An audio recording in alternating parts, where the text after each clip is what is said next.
kali ini kita akan belajar tentang kebencian.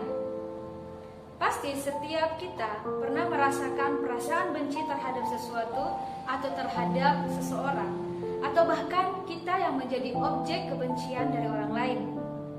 Menurut Kamus Besar Bahasa Indonesia, benci yaitu perasaan tidak suka terhadap sesuatu, dan benci yang terus mendalam akan melahirkan benci kesumat, yakni perasaan sangat tidak suka dan dendam dalam hati, kemudian melahirkan suatu perasaan untuk membalaskan apa yang kita benci dengan perbuatan-perbuatan yang tidak baik. Kebencian ini dapat kita lihat dari kitab 2 Samuel 16 ayat 5 sampai ayat yang ke-14, menceritakan tentang suatu perasaan benci yang timbul dari Simei bin Gera terhadap Daud. Mengapa Simei bisa membenci Daud? Karena Simei berpikir bahwa kedudukan Daud sebagai seorang raja itu karena Daud, dan kematian Saul adalah perbuatan Daud. Begitu juga dengan kematian dari anak-anaknya. Tetapi jika kita melihat kebenarannya, kedudukan Daud sebagai raja itu karena Tuhan yang berkehendak atas Daud agar dia menjadi raja menggantikan Saul. Dan yang kedua, kematian Saul itu disebabkan oleh dirinya sendiri dengan menjatuhkan tubuhnya di atas sebuah pedang. Kematian anak-anak Saul itu karena pertempuran melawan orang Filistin, dan pada saat itu mereka kalah dalam peperangan.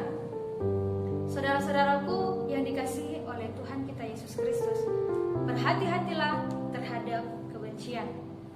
Mengapa kita harus berhati-hati terhadap kebencian, dan dari manakah kebencian itu dapat timbul dalam hati kita? Hal yang pertama, kebencian dapat timbul dari sebuah perspektif yang salah terhadap seseorang atau terhadap sesuatu.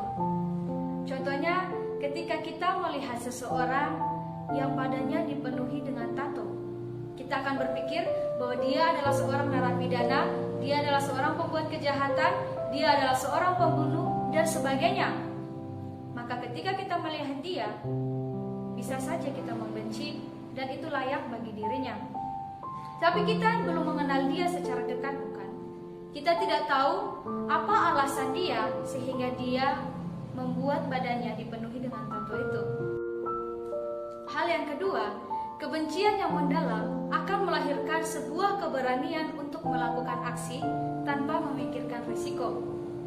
Simei yang telah membenci Daud melakukan aksi yang tidak terpuji. Dia memulai dengan makian, memberikan kata-kata yang tidak etis, juga melempari Daud dengan batu.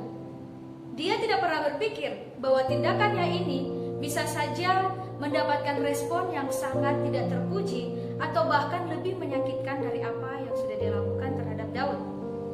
Karena pada saat itu Daud dikelilingi oleh para pahlawan yang gagah perkasa, juga orang-orang yang bisa melakukan segala hal atas seizin Daud. Mengapa demikian? Karena kita bisa melihat bahwa kedudukan antara Simei dan juga Daud sangatlah berbeda. Daud adalah seorang raja, sedangkan Simei seorang rakyat biasa. Begitu juga dengan kita. Ketika kita sudah membenci seseorang atau ketika kita sudah membenci sesuatu, kita akan melakukan aksi untuk membalaskan rasa benci kita tanpa kita berpikir apa yang akan kita terima ketika kita melakukan aksi yang tidak terpuji itu. Hal yang ketiga, kebencian dapat melahirkan respon yang negatif terhadap objek yang kita benci. Sama seperti Simei tadi, dia tidak pernah berpikir sebelum dia bertindak. Terkadang ketika benci sudah ada di dalam hati kita, sudah ada tekad yang kuat untuk membalaskan kebencian kita terhadap seseorang atau terhadap sesuatu, kita akan melakukan segala hal yang dapat memuaskan diri kita. Apalagi jika orang yang membenci kita melukai hati kita, menginjak nama baik kita, menjatuhkan harga diri kita, maka kita akan melakukan berbagai macam hal untuk melawan ego kita, melakukan segala sesuatu sepuas kita, asalkan benci itu bisa terobati. apalagi jika kita memiliki kedudukan yang sangat hebat. Kita memiliki banyak uang. Kita akan melakukan berbagai macam hal. Kita akan menghalalkan segala macam cara untuk memuaskan keinginan kita demi kebencian kita itu dapat teratasi. Lalu bagaimana caranya agar kita bisa menghilangkan rasa benci kita yang kita miliki dalam hati kita itu? Hal yang dapat kita lakukan adalah dengan berpikir positif, mengendalikan diri kita, dan kita mampu berserah kepada Tuhan. Ketika Daud mendapatkan penghinaan dari Simei bin Gera, dia tidak melakukan aksi yang negatif. Dia tidak menyuruh para pahlawannya, dia tidak menyuruh para panglimanya untuk membalaskan kejahatan Simei setimpal dengan perbuatannya. Tetapi justru dia berpikir bahwa apa yang dilakukan oleh Simei ini merupakan izin Tuhan bagi dirinya. Dia tahu bahwa apa yang telah dia lakukan sebelumnya, kejahatan yang terus dia lakukan, dia menyadari dan dia berpikir bahwa mungkin ini adalah cara Tuhan untuk merubah kehidupannya menjadi lebih baik, dan mungkin Tuhan sudah mempersiapkan sesuatu yang lebih baik menggantikan hinaan, makian yang dia terima saat itu. Saudara-saudari yang dikasihi oleh Tuhan kita Yesus Kristus, dalam kehidupan kita sangat sulit bagi kita untuk mampu berpikir positif di dalam keadaan yang sangat tersulit.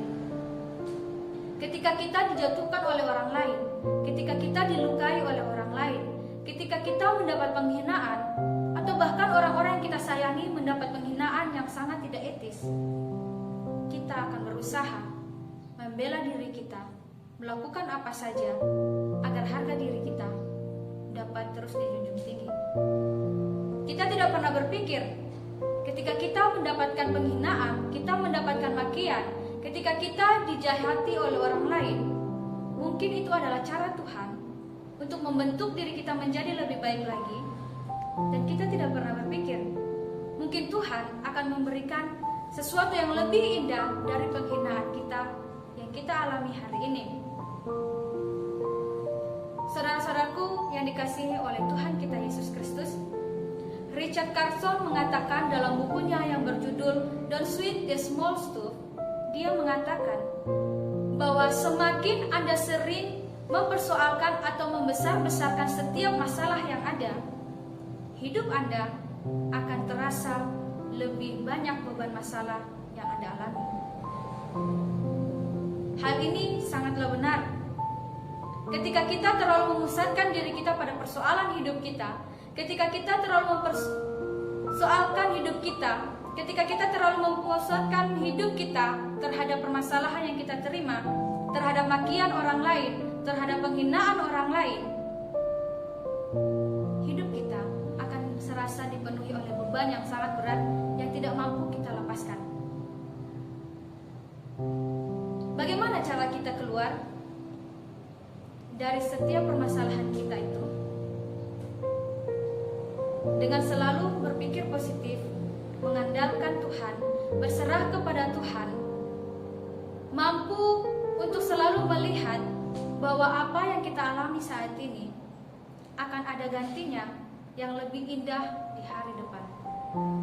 Oleh karena itu, saudara-saudariku yang dikasihi oleh Tuhan kita Yesus Kristus, cobalah untuk melihat sesuatu yang negatif dengan kacamata yang positif.